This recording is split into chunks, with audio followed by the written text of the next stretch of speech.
people's struggles. And that's just a whole other conversation and blog that I will get into at another time.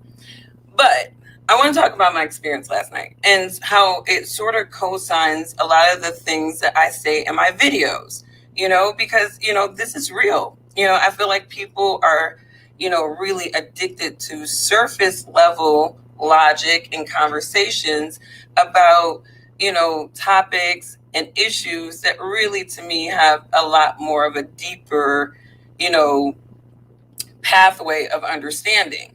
So I went out with my friend, and she's been super duper busy with her schooling, and she's been really, and I got to tell you, this is one of those friends. I met her about maybe, I want to say 8 years ago. And, she's always been just, one of those people that I met her on the party scene. We hit it off right away. She was just such a cool, positive energy, even though she and I, for the most part, lived our lives really differently. Like, she mostly worked at bars and restaurants, and I was more so in the corporate space. I already achieved my degrees, and so I was sort of pursuing my career path. But we were friends that just made sense. And she's always been one of those friends that no matter how much she screws up, no matter, what she's doing wrong, she's always been able to take accountability.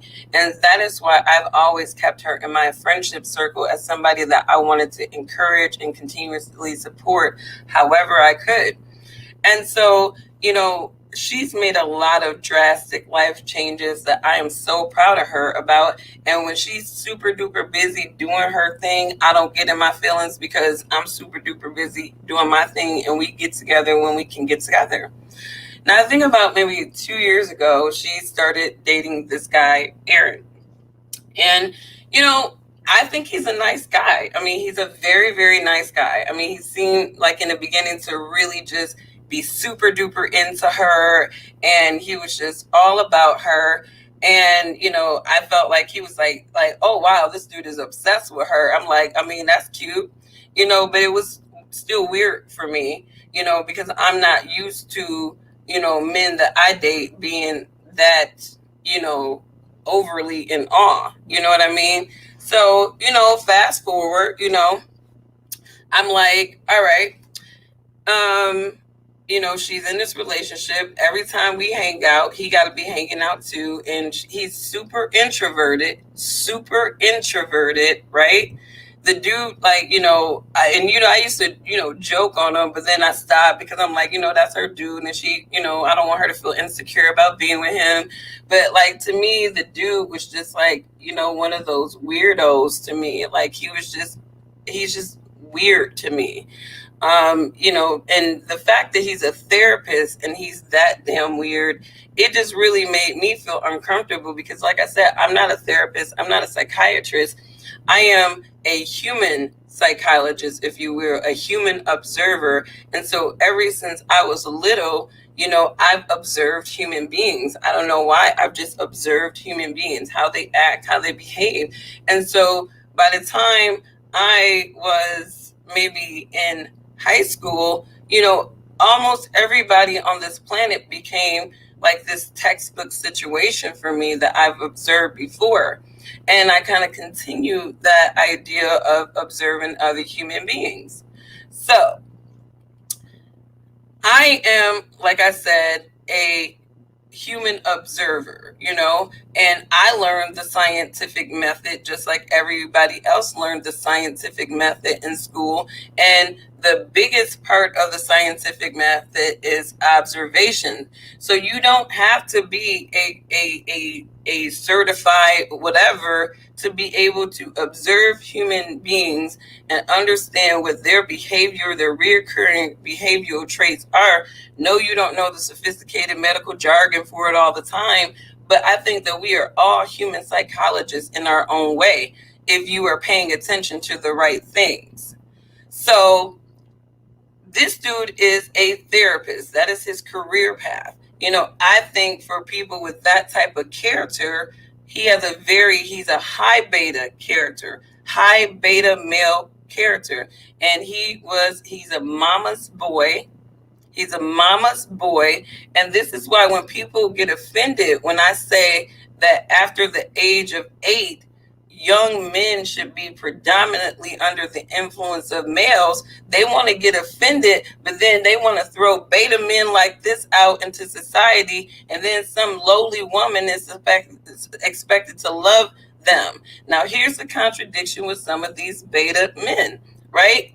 Because as much as they want to act like they're in love with you and they'll do anything for you and they're in awe of you, at the end of the day, they're really trying to control you. So I look at my friend's relationship with this guy, and and I haven't said this to her, but I'm like, this dude is a therapist, and to me, I don't think he's a very good therapist, because I'll tell you why, what happened last night. Because I'm like, this dude gets triggered way too fast. What the fuck kind of therapist gets triggered like that? You know what I mean? But I understand that a lot of these medical professionals, they don't like it when normal people talk their language. They don't like it when somebody who don't have their credentials can actually speak in their language, have their same type of understanding, but they didn't go to school to understand it. So I already know why he got his little panties in a bunch in the first place last night.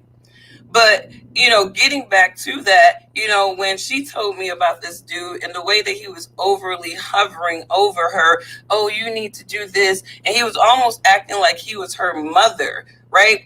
And once she got herself in a situation, she was in an accident, which impaired her for a while. And he was like playing nurse and mother and stuff. And once she kind of got out of that phase and she got into this self-sufficient mode, where, okay, I really need to do something. This was enlightening to me. I've been wasting a lot of time. Instead of doing this bars and restaurant things, I want to go and actually get a profession. And so she's been going to school. She ended up transferring into the medical field, and she's, taking the steps to be a mental health expert like him. But I think she will be better at the position than him, because she has an alpha personality where she's objective and she's accountable. This dude is a sympathy junkie, an empathy junkie. And these are the type of therapists that we have so-called helping people. Beta personalities, in my opinion, should not be therapists, because they're not in it to help you. They're in it to make themselves feel better about themselves, knowing that your problems exist. That's why I said, if I was anybody's therapist, trust and believe, bruh, as much as I want to make money or whatever, we ain't going to have you up in here for years not resolving your problem. We're going to get you right within a reasonable amount of sessions. And if you can't get right within a reasonable amount of sessions, you are a beta person stuck, and you need to go to the beta type therapist to coddle and nurture you forever, because that's exactly what you want somebody to do. Thank God I'm not a therapist, right?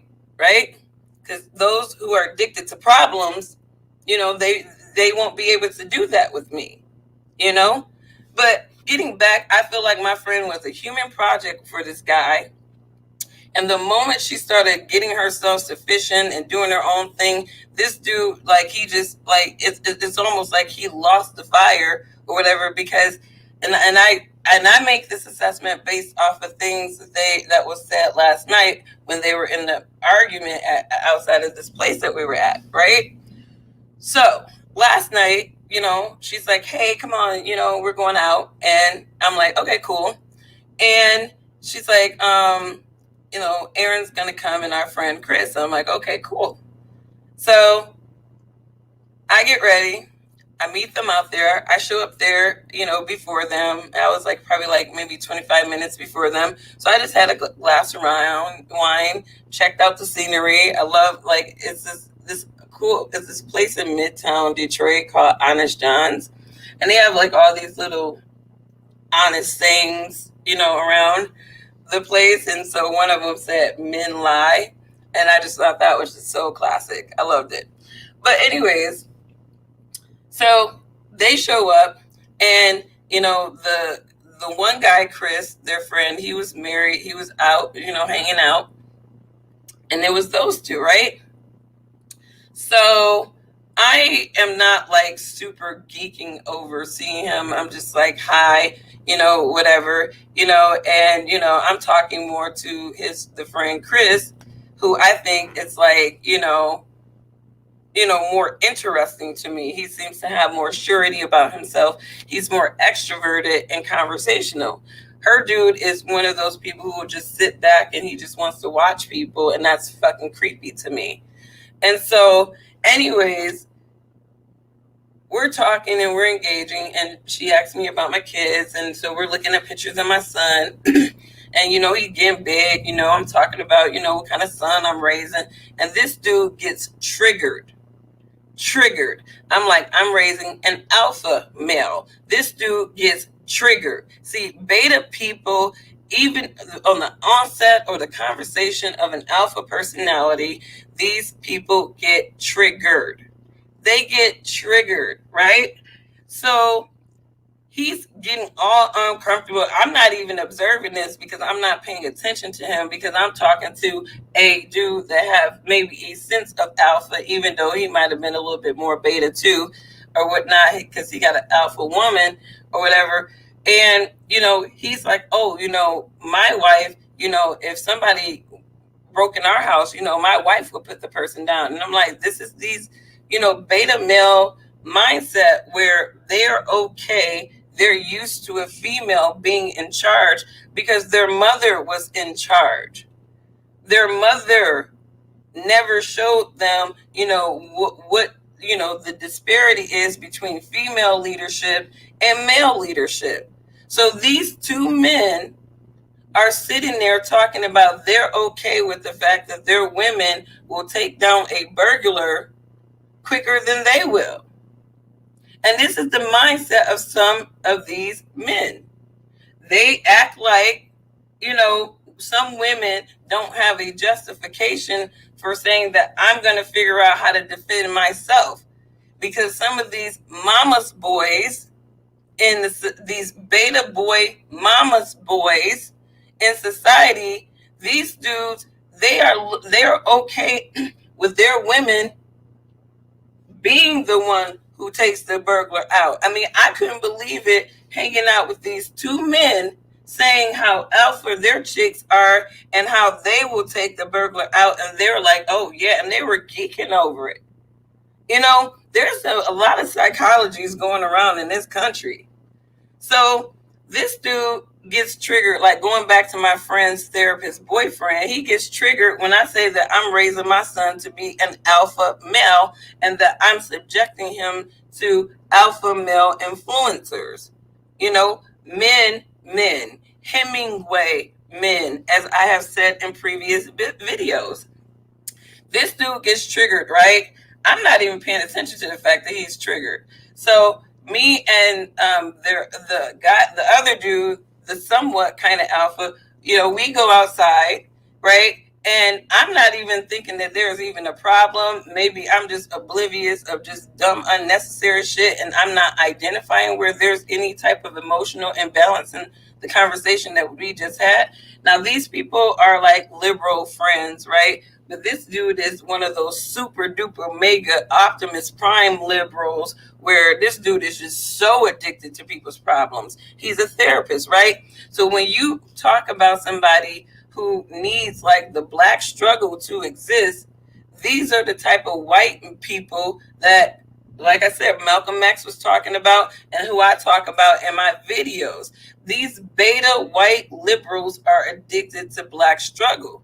And when they meet a Black person that counters that narrative or that rhetoric, and breaks down the problems or whatever in a sensible way, they get in their feelings because they want the struggle to be for all Black people. They want all Black people in the same mindset about struggle. And they don't understand when they run into a Black person that can look at these narratives and these arguments objectively. So we've already had several disagreements about why I'm not addicted to the Black struggle, and he's in his feelings about that. And this is where the real white supremacists come out for me. these liberal, sympathy junkie, unactualized beta people who are insistent upon being addicted to the Black struggle and the very notion of a Black person in this country that is not drives them wild.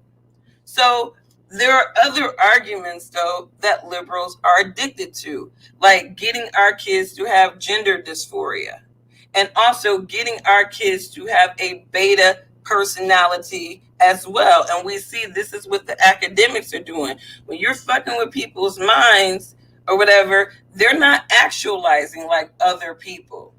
That's the thing. When you're playing with people's mind with all kinds of critical theories, that doesn't create emotional strength for people for them to be able to actualize in the manner that Maslow talked about, right? Liberals don't care about Maslow and the natural hierarchy of needs that humans have. So it's like they are addicted to people not meeting those hierarchies of needs. So this dude already had a problem with me because I gave him an objective view of the true dysphoria of Black America, and he rejected it because it's not what his mainstream academic liberals want Black people to believe, right? So fast forward, right? I'm saying I want to raise my son alpha male. Well, when you raised by your mammy and you a mammy's boy, and I wish people would stop geeking over the fact that these men are mama's boys. Okay? I know my son loved his mama, but at the same time, you have to understand as a woman how to make your son understand that you are going to be my protector one day. Okay? I need you sound in your mind and your feelings. I need you objective in these things. And a lot of these men, these mama's boys, they pick alpha women, whatever, because they need some woman ruling them. There's a lot of men who are very comfortable with women ruling them because they mama continue not to take the titty out of their mouth well into their adolescence and adulthood. So I don't care if anybody's offended. But again, I stand by what I say, that a boy after the age of 8 should have the predominant influence of a male, not a female. Because these two case studies last night is a perfect example why. When you say if a burglar breaks into you and your wife's house and the first person's name you put on there to be the front face is your wife because she's badass, the fuck kind of beta shit is that? And I'm like, okay, ladies, strap up, okay? Black guns matter. Strap up, get a Glock, because some of these dudes are bitches. They just like us. They should bleed once a month because that's what we do. If they just go, oh, my wife is so badass. She's so badass. I can't believe it. And people want to sit up there and act like I am talking about beta men, as if, these dudes don't need to get their minds right.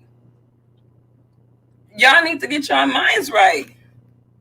Some of y'all and females, and I'm telling you, mothers need to let go. And if your baby daddy is not in the picture, you need to have some male influence in your kid's life. You ain't got to be with this dude, but he needs to be able to see, understand the male side, get his risk adversity developed the right way.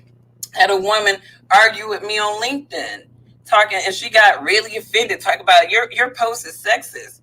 I'm like, no, it's not sexist. I'm like, first of all, you're responding in all caps, so you're emotionally irrational anyways.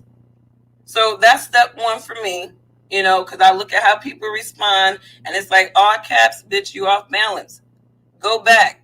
Get your feelings in check and try again.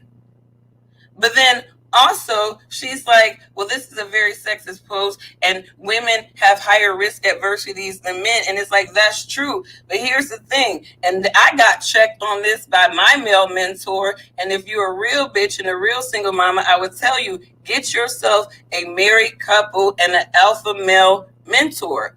because they will get your mind right about how to raise your boy. But I'm fortunate because my son, he's with his dad right now. He sees his parents every day. I have him during the work day. He have him during the evening. Bring him back in the morning. My kids have both of their parents in their lives, right? So my son has a male influence, right? But in addition to that, I have male friends who are more outdoorsy and they're more like adventurous. And, they were telling me like, oh, when I was a kid, I broke this many bones. I was like, oh, shoot, I don't want my son to break that many bones. He was like, but we didn't die. We didn't die. And here's the thing. Women are prone to inhibit a boy's risk adversity because we don't want to see our sons hurt. We don't want to see our babies hurt. It's just a natural thing for women. And men are more like boys will be boys, and women hate that. We hate that. But the thing is, a lot of these men are saying, I don't want my son to be a scary ass dude. The more you put the fear in kids not to take risks, the more they're not going to want to do that. And that is why, like I said, I prefer to raise my son with alpha men around him. I prefer to raise my son with the nurturing that I'm supposed to give him, that reinforcement. Yes, mommy loves you, because my son should see the nurturing side from the female. Men should always feel like when it comes to their relationship with females are supposed to be nurturers. They're supposed to be nurturers. They're supposed to be validators. They're supposed to inspire their men, right? Women aren't supposed to be competing with their men. That is not organic. And if you're in a relationship where you're competing or whatever, you're probably not happy. You're probably not happy because there's some inorganic shit going on in your relationship. It is not natural for men and women who are in a collaborative situation to compete with each other. And I don't care what the feminists say about that shit. It's just not natural. It's an imbalance that it's psychologically, I think people don't realize that it's an imbalance. You know what I mean? It's an energy imbalance when things like that happens. That's facts for boys. Men are protective in proper masculine ways. That's the game old saying, only men raise men. They do. And like I said, no offense to women, but women can only raise good guys. I know I can't raise a man because I'm not a man. Like I said, like when, it was potty training time, my son's dad had to take that part over with my son because I didn't got the same tools. All right. And so his dad taught him how to use his tools. There are certain things that women should not be teaching boys, and boys should understand that there are lessons that they should be getting from men. From men. Boys should recognize that there are certain things that women can teach them, but there are valuable things that men teach them as well. You know what I mean? But you got a lot of females, like these two men last night that I was interacting with. They were obviously mama's boy. My homegirl even said that her dude is a mama's boy, right? And this dude got triggered when I said I was raising an alpha male because he is a beta male. And what happened after that, we went out, and then she comes out and she's like, okay, guys, whatever you do when you come back in, you got to change the subject. And I'm like, what's going on? Aaron is pissed. He's so pissed. And I'm like, what the fuck is he pissed for? He was like, you called him a beta, and, he got really triggered, when you were talking about beta males and how you didn't want your son to be one. I'm like, look, he's a fucking therapist, okay? Why the fuck is he the one triggered right now? I don't understand that. You're supposed to be the most rational person at this table. Why are you being triggered because somebody is saying that they don't want to raise their son to be soft like you? And that they're taking the steps to make sure that their son isn't soft like you. Come on. And I sat back and I was trying, and so I listened to my homegirl, and it's like, look, you got to go home with this crybaby ass dude. So I'm going to change the script, but I'm sitting up there pissed at the fact that we can't even engage with conversations without worrying about this little soft ass dude's feelings about the conversation of beta, alpha and beta. And he's a therapist. A therapist. And I'm like, bro, I would never go to you because all you would be is addicted to my problems. Like the first thing he was asking me, hey, Angie, how are you feeling today? I'm like, I'm cool. Hi, what's up with you? And, oh, okay, how's everything going? Tough times. And it's like, this is what these people want to do. They want to creep in you talking about your feelings when really you just out here trying to drink some wine and have fun and just have organic conversation. Let the conversation flow, right? You over here trying to psychoanalyze people. But again, that's that mama's boy personality. Women need to recognize, love your son. Love your son. Women naturally, they have an affinity for their boys because they recognize that one day, hopefully, that boy will be a man and he will look out for her. But you have to understand how to prime that boy to be a man. You know what I mean? You have to prime him so that he can understand how to deal with things rationally instead of emotionally. And what I see with a lot of these beta men and beta males in society, they are emotional. That is why, to me, when I still get little trolls, who are just so upset at the fact that I had an opposing viewpoint about Kevin Samuels, and it's like, look, the dude is hot and cold for me. Okay, so what? But at the end of the day, you know what I mean? If you're a real high value man, and I know a lot of high value men because I work in the corporate space, they don't have time to troll people on YouTube. So a lot of you fake high value men are just coming and trying to give your feelings about a woman's opinion. It's like your mom failed you and your pappy probably did too. And that's your business, not mine. Therapists and psychologists should be the most intellectually interested in alpha beta personality contrast. That's what I'm saying. But here's the thing. If you look at a lot of these therapists, a lot of them are betas. They're beta personalities. They only got into the job because they're insecure. They're trying to figure out how to solve their problems vicariously through people who have them. How many people saw Fight Club? Remember Fight Club? Edward Norton's character, right? He has some psychological problems, right? And his doctor said to him one time, he was like, if you really want to understand real pain, go to a testicular cancer support group, right? So he goes to the testicular cancer support group and he becomes addicted to these support groups. I think they call them travelers, right? There was a chick also who like to go to different support groups. And these people were basically making themselves feel better vicariously through people who actually have problems, right? Because, it was a way for them to be able to deflect from their own problems, right? So I look at your modern day activists for the most part as being people addicted to other people's problems because they don't want to resolve their own. And that's why I said last year, the therapist and the psychologist, I'm like, bro, this was y'all time to shine. And y'all, where was y'all at in 2020? And where are y'all at now? Failures. Y'all just as addicted to struggle and people being messed up as a lot of these people who are perpetrating a lot of this stuff. I see the opposite happening. Girls are being raised to protect adults versus the boys. Boys have been allowed to remain meek and cared for. Well, I think where it is the fact that a lot of people have the mindset that, somebody is not raising a strong man.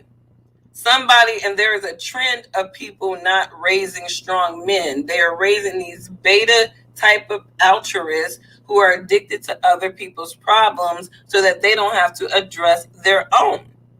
And so I think, what's going on, like for me, I raised strong women.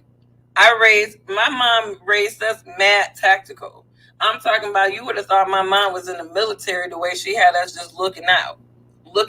Like every time we would pull up in the house, right? My brother would have to get out of the car, stand outside of the garage, weaponized, making sure that nobody rolled up in as the garage was going down to creep up on us. When we left the grocery store at night, we were highly tactical as well. My mom had us eyes looking around, looking at your surroundings, making sure ain't nobody gonna run up on you, right? My mom raised us tactical. And a lot of people do that just because they know, okay, you may be single, you may have to be by yourself, and you need to understand how to defend yourself. So, I think girls are being raised to be just as aware and tactical as men because we do live in a different world. And that's where a lot of people who present arguments to, it's like they're talking about back in the day, back in the day, back in the day, back in the day. Okay, I appreciate everything of value that happened back in the day, but we are here now. We are here now. How do we reconcile trying to get the psychology of people who have been far removed from back in the day?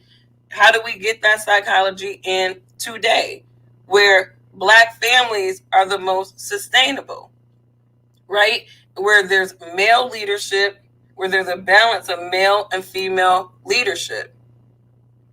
These psychologists don't want to focus on these topics. They get all these little blackface sociologists on a mic, give them a couple of degrees and be like, okay, push this shit to your community. Push this. Critical theories, racism. And oh, by the way, don't talk about the family structure and don't talk about equitable educational opportunities too much. Talk about all this other deflective talking points. When we know that the root cause of many of the conditions in the Black community, as well as other communities in this country, it boils down to bad policies.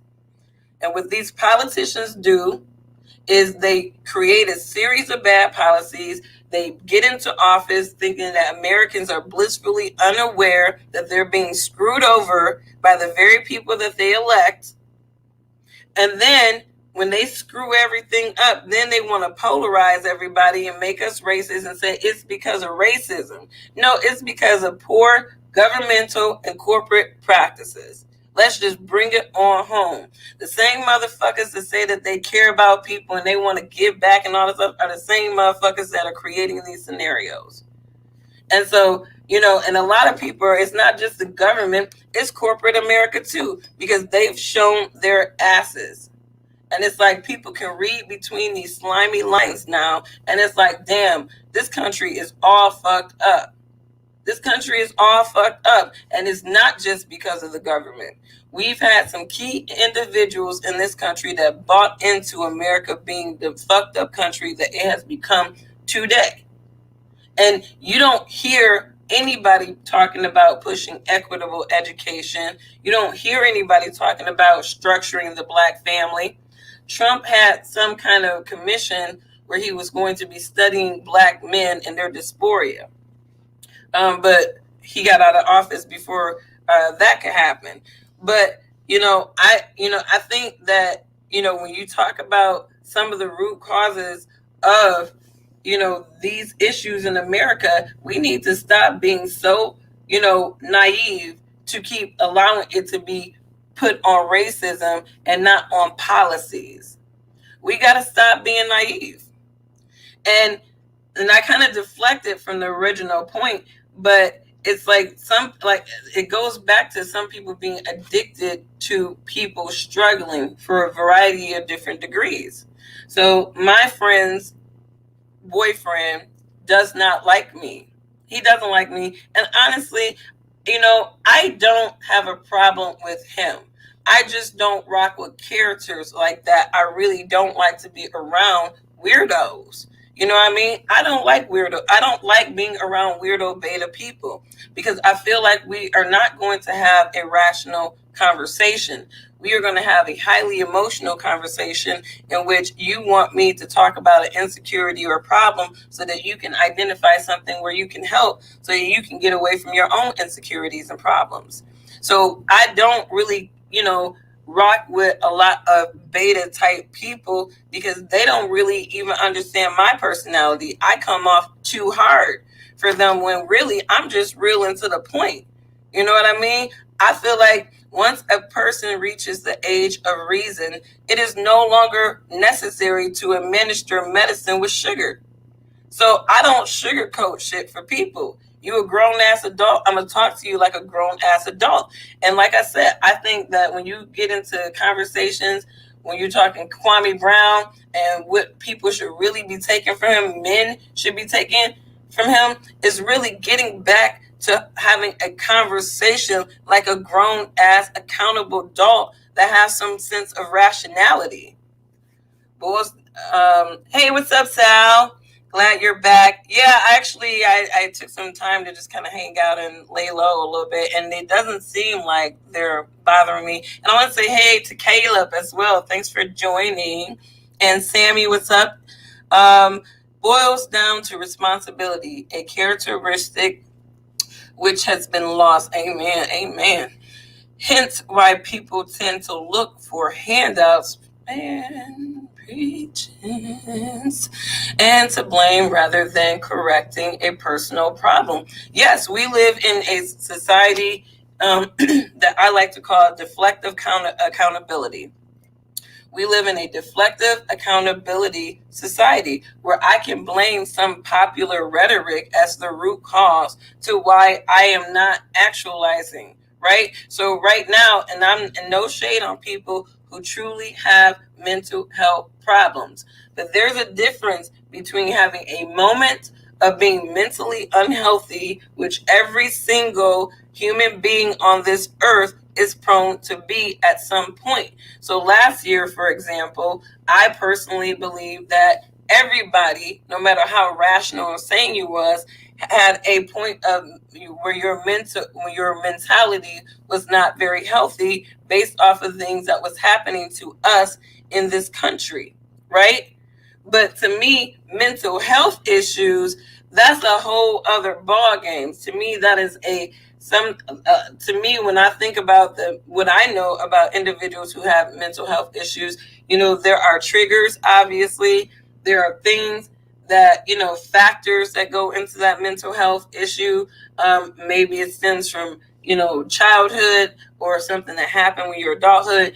But in that, you have these mental health experts who are designed to help people get from that point of being mentally unhealthy to helping them come to a rational point about the things that plague their mentality and help them to move on with their life with some sense of contentment or happiness. Right? That's what I think about this shit. But these people aren't doing that. That's why we have so many messed up people in society. And it's like, man, I would go and get a therapist license, but I don't want that weight on me. I'm not a super altruist, man. I don't need to be a therapist to tell somebody to get your mind right. I'll listen to your problems. I'll listen to your problems as a friend. But let me tell you, I'm not about to sit here and just listen to your problems all the damn time without giving you a remedy. And if that's what you're looking for, I'm not that friend to come to with your problems, because I feel like it's layers to this. I'll listen with understanding without saying shit the first time. But you kept coming at me with the same damn problems months and weeks, weeks and months and years. I'm like, bitch, get your shit together. Because now you have to take accountability for the fact that you were crutching on this problem so that you can't actualize yourself. And that's your biggest problem right there. So I'm that friend. I'm not about to sit here and coddle you through some bullshit mindset that you want to hold on to so that you can ultimately be cared for and coddled. We don't live in a world where anybody should be walking around like, I want to be cared for and coddled. We should be walking around with big schemers in this damn world, because we got a lot of factors as normal ass constituents in America that are against us. We got big motherfuckers right now that are against us. Smiling faces. How many people heard that song? I'm from Detroit, Smiling Faces, right? We got a lot of those against us. And I'm thinking to myself, we got a lot of brothers on these streets right now killing each other, right? And they really should, like, if you're going to go to war with anybody, you should be going to war with the people who are trying to take your guns away and your Second Amendment right? Because All the while, y'all distracted with all this dumb shit, and the Biden administration is doing some crazy ass shit right now to strip Americans of their rights. They keep going after the Second Amendment, but what did the Nazis do? What did Hitler do, man? You disarm the people. Once you disarm the people, you can take them over. You guys need to realize that America is not turning we the people. Joe Biden said it himself. We the people is the government, and that is not correct. And people keep buying into these little things that he's saying. They are telling you every little thing that you need to know right now. If Joe Biden thinks that we the people is the government, Americans have a serious freaking problem. But they got everybody focused on this beta altruistic shit right now. And triggering shit. Everybody triggered by something stupid these days. And people don't realize the real shit that's going on behind closed doors is going to make you even more beta and depressed than you can ever imagine. Facts. They keep pushing and pushing. That's why it's like these beta people, it's like y'all the ones messing up society right now. And the dude got triggered when I said that I'm not a feminist, because his mama is a feminist. And I said feminists ruin society. And, what really pissed me off about this dude is, my friend, she's been working her ass off. She works, she go to school, she comes home, she services him. She works, she goes to school, she come home, she services him, right? And, they don't go out anymore. And this girl was down to tears and, explaining this outside of the bar why she wanted to stay a little bit longer. And he's all upset because your black girlfriend isn't addicted to racism. She isn't a feminist. She acts like she can't stand beta people, and she's too alpha for me. I can't take this emotion. And I'm like, and she's like, Aaron doesn't like to be confrontational. And I'm like, who was being confrontational with him? I don't understand where he's feeling like his feelings were threatened, but he's a beta male. And when you start talking about serious, conscious conversation, these people who should be handling them, because he's a therapist, they can't hang with him because they're emotionally driven. They're not rationally driven. And if I were you, I would check your therapist. Check your therapist. I'm almost like, if your therapist is a confident asshole, you got a winner. You got a winner. If your therapist is a super duper altruist and they're like, I'm just going to love you forever. I'm going to coddle your problems, make that $100 an hour from you forever, but you're going to be my baby. I wouldn't fuck with them. That's just me. I'm like, if I'm going to get a therapist, I'm going to find the best asshole, super duper confident person I know. I'm going to solve your problem. Fuck yeah. See, Kevin Samuels needs to become a therapist. Kevin Samuels needs to just become a therapist. I don't know if that's what he's, I would literally remove the relationship guru from the title and just become a fucking therapist, dude. You would bank money, because then you can diversify your advice. They defaced a George Floyd mural with fentanyl Floyd. And that's, I've been talking about these ignorant ass, conservatives. I've been talking about them, these so-called godly people. If you follow me on LinkedIn, I've been really bringing people to a reality check, because like I said, they have been listening to a 31-year-old millennial give commentary about a man after he has died, and she's calling, she's vilifying the man. And these people, I'm like, y'all not Christians, people like, oh, you always attacking the liberals. I'm like, I hit into everybody's asses when it matter. Okay, that's something that's flew in my eye. But yeah, I hit into everybody's asses. And these people, I said, y'all need to stop disrespecting the dead. That man is gone. And like I said, and I'm going to keep quoting it, Romans 6:23, the wages that sin pays is death. That man paid his wages. Keep his name out of your mouth like that. Some of these people don't know. You signing your own way out of the memorial tomb of our Lord. Because some of you people are so self-righteous. Some of y'all are so self-righteous. So self-righteous. not knowing that Jesus died next to a criminal, and he said to the man, I say to you today, you will be with me in paradise. He didn't say it to the other criminal. He said it to the criminal who had faith, and he repented before he died. Nobody knows whose name it is in that book, and I don't care how high and righteous people think they are. Shoot, a person like me who has several flaws, but I have a pure heart and my convictions, may make it into the kingdom quicker than some of you high and righteous people that go up into church every single day, but you think that you can put your mouth on judging your fellow man so that you can make the coin. Because all that George Floyd, Candace Owens pandering was for her to inflame ignorant white people and their feelings about that situation.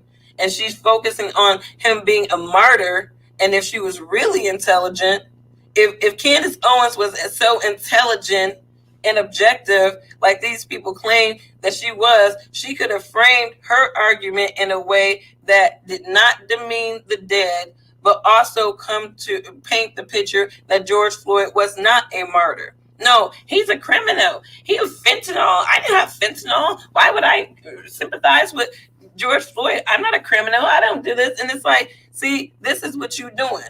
You pandering to people's ignorance instead of their sensibilities. No, George Floyd is not a martyr. He's not a beacon for civil rights in the Black community. Like I said, he's a Black exploit. He's another example of Black exploitation. All right? But I don't have to talk about the man in a way, vilify the man, a man that can't speak for himself, a man that is dead, a man that has paid his wages. I don't have to go there to say why he is not a martyr and how Black people should reject the Democrats propping another symbol up for us to be reminded of the struggle in this country. I ain't got to do that. And that's where people don't, even on the conservative side, understand real intelligence. They understand pandering. Candace is a huge distraction. That's why, when these conservatives, even on LinkedIn, they're devastated because I'm not pro Candace Owens. I'm like, I'm not pro any race hustler, right? I'm not pro any race hustler.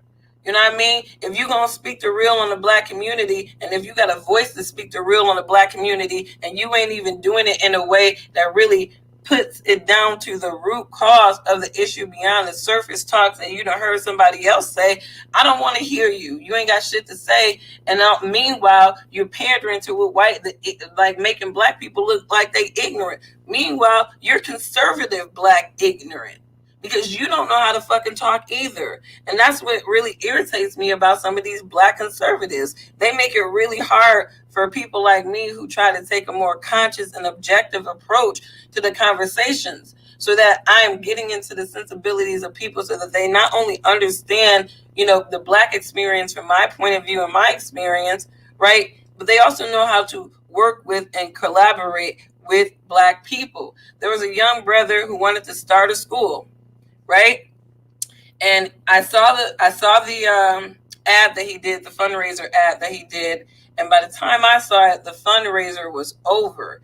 I posted that ad on my LinkedIn connection because I have a lot of centers of influencers, venture capitalists. I'm in the financial sector, and people like my commentary on LinkedIn. That's where mostly my audience is.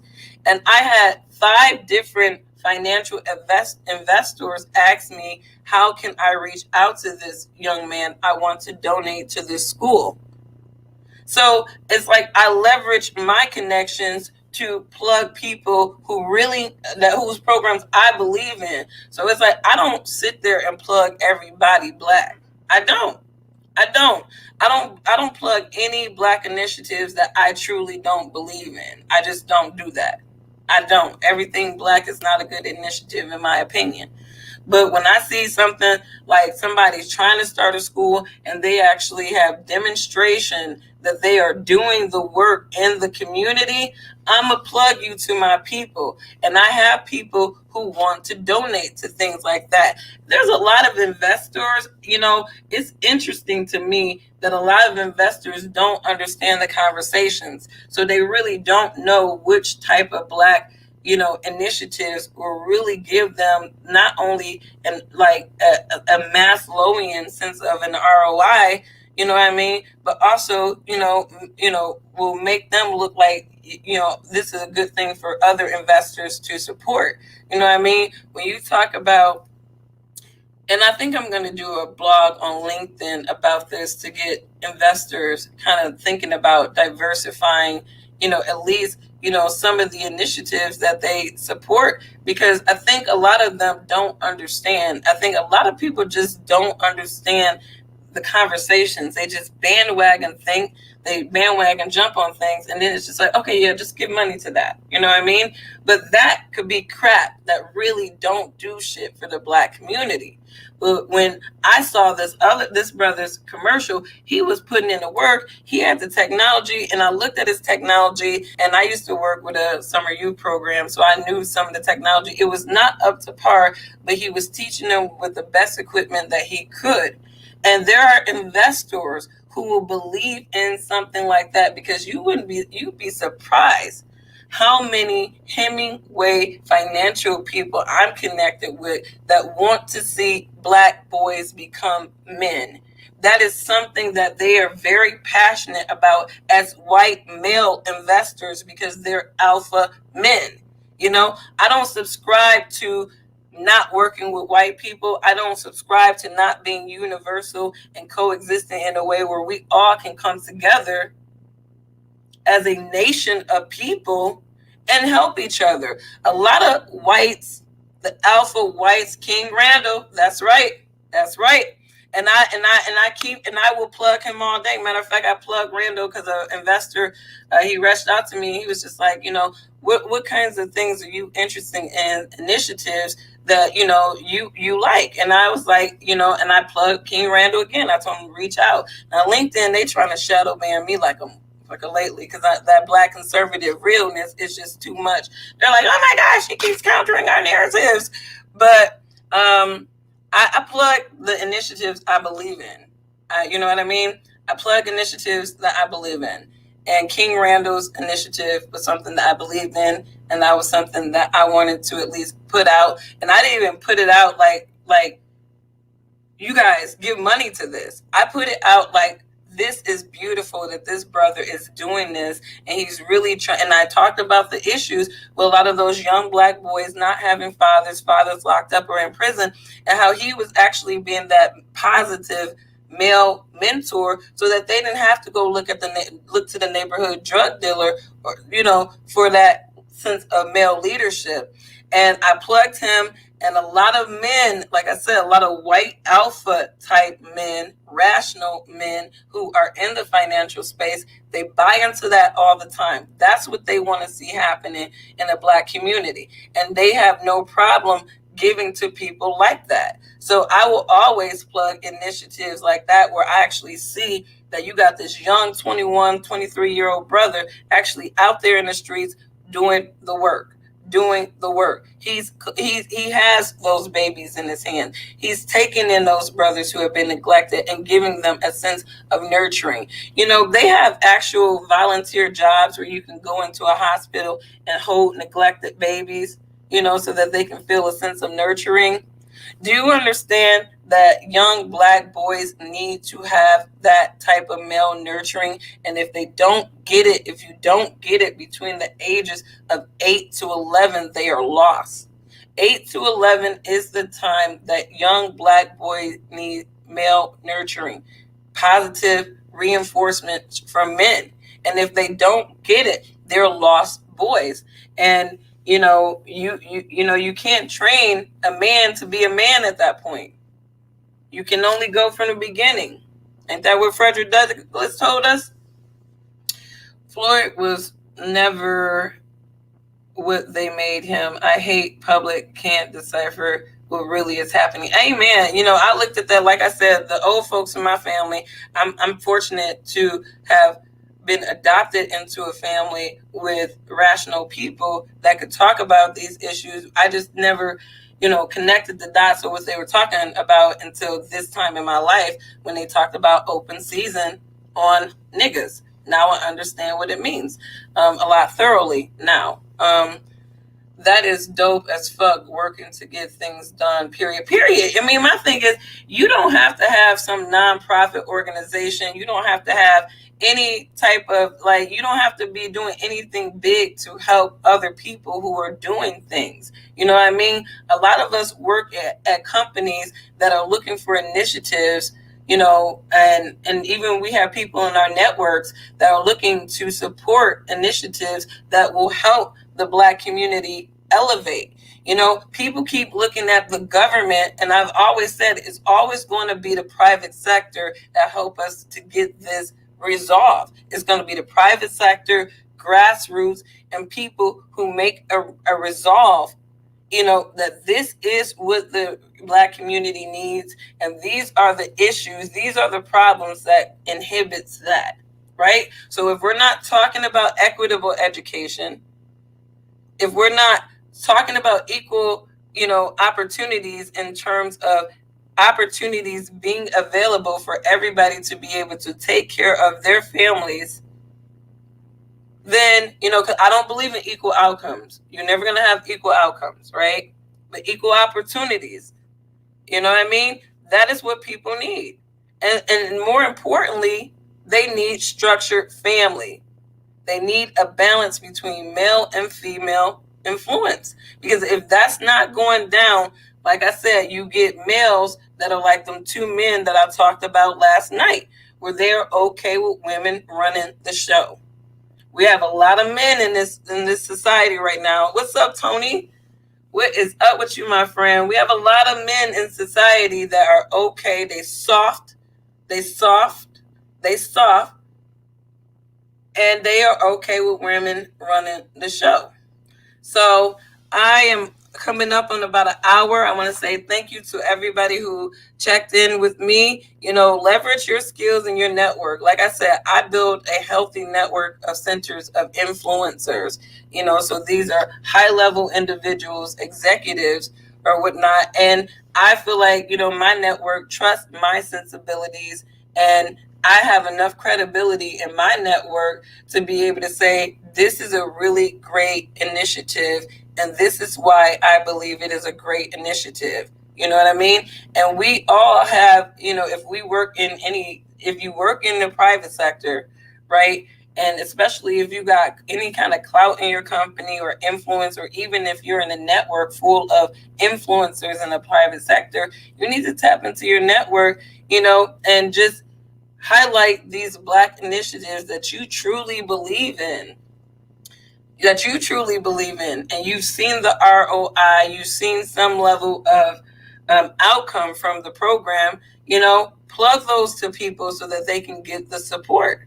I know that I know a lot of, like I said, I live in the Metro Detroit area, and I used to support this trade program called Focus Hope. And before I go, I want to spend the next couple of minutes talking about this trade program. We called it the Greenfield Coalition, right? So we had OTAC and VOTAC, right?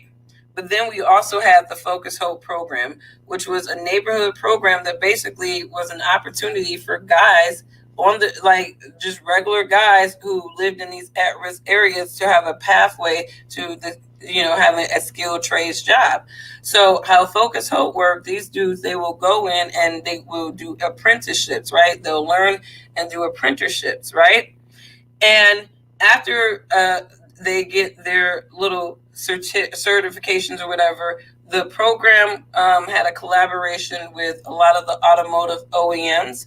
So as opposed to them bringing in or having to source from talent with other agencies, they would actually pull their talent from this apprenticeship program. So these guys were learning CNC machining. They were learning all kinds of automotive technology skilled trades, right? And they got hired in, a lot of them, by Ford Motor Company, was a primary partner of ours. And Ford brought these guys in, right? Now, because they got hired in by Ford, we actually coalesce with the colleges and universities to say, hey, we will support these people having their degree program, 4-year degree program, paid for 100%, so that if they want to elevate themselves within these organizations beyond a skilled tradesman, they have that option to do it. So it gave them a pathway. You're okay now that you got your certification, your license in welding or whatever automotive related thing that you've got designated in, and you're working in your designation. Hey, now we're going to dangle this 4-year degree at you, that if you want to transition yourself from a skilled tradesman to maybe somewhere in the management space, we're going to give you a degree pathway to do that, and we will pay for that as well. So that is the program that I was involved with. It was a beautiful program because I saw a lot of people come from the streets, real dogs. And these brothers, I mean, it's like a totally different mindset, programs like these, because, once you actualize yourself in a meaningful way, especially as a Black man, I've seen a lot of these Black brothers, they take care of their families. They've been working at Ford. Some of them were hired in. So with all these waves of layoff throughout these years, these brothers, some of them are still working at Ford, but a lot of them got real smart in the organization. And I'll tell you, the brothers that know how to leverage and network, once they get in and somebody give them a chance and believe in them, they don't want to disappoint that person, right?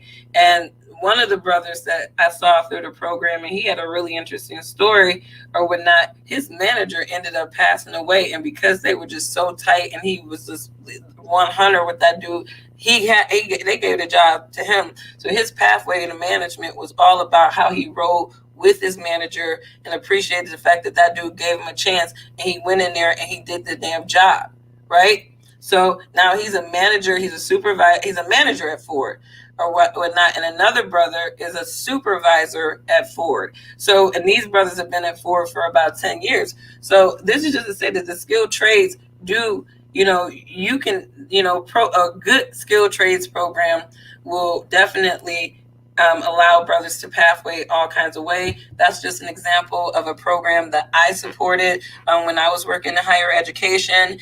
And if you need some pointers on how to sort of, get a program like that going, feel free to reach out to me. But it's all about collaboration. So yeah, you got the skilled trades program, but you also, while you're developing your program, you need to be going out and connecting with corporations and relevant organizations. So even if that skilled tradesman don't want to be entrepreneurial, or they have to get on their feet, or they need to get their feet wet in the organization, you still have a pathway for those people to be able to go in, get some experience, understand how the business structure of that skilled trades work, and then be able to go autonomous or independent, when they so desire, or if they're comfortable. I'm late was hey, what's up, Travis? This original conversation started off talking about, an experience that I had last night with my homegirl, her beta male therapist boyfriend. And it kind of, spun off into, the conversation that it did today. So catch it on the replay. I'm over an hour. It's Baby Daddy Get Your Kids weekend. And they're going to be back in like 2 hours, and I got laundry to fold. I'm looking at that big pile. I don't mind folding laundry, though. I actually like folding laundry more than I like loading the machine. I'm a weirdo like that, though. Everyone needs to have a skilled trade, whether they stay or utilize it. Let me tell you, when I was recruiting for Fiat Chrysler, aka Stellantis now, the biggest role that I had that I was having difficulty filling were joiners. At Chrysler, they call them joiners, but they're welders. But they're not like, you have your fabricators, right? But they weren't doing like MIG and TIG welding. They are doing ultrasonic and tesonic automotive welders. And you wouldn't believe how it is so hard to recruit for these jobs. I'll tell you another dying trade that a lot of companies, manufacturing companies, are starving to get people. Tooling people. Tooling people are so hard to get because a lot of the U.S. tooling has been outsourced. So therefore, there really hasn't been a demand for that trade. But tooling, to me, is always going to be one of those trades that is going to be necessary, because if America collapses tomorrow and we try to rebuild ourselves, we are going to need the trades. We're going to need people with skills. We're going to need people who have the capability to create tools. So I think that, people just need to be more objective, get out of your feelings, get out of your feelings, get into your rationality. You know what I mean? Women, like I said, please stop raising mama's boys. You are the reason that we have so many beta men in this world that we live in today. And we gotta do better with that. You know what I mean? We really, really, really gotta do better with how we are raising our young men, because we have a lot of beta men in our society. And we need to be realistic about that. So you guys, happy Sunday to you. Thank you for hanging out with me. Like, they shadow ban me, and I'm trying to drop some real knowledge on y'all, and they keep shadow banning me. I don't get the love. But share if you think that these conversations would be valuable to other people. And I'm going to keep it moving. Have a good day, everybody. Bye.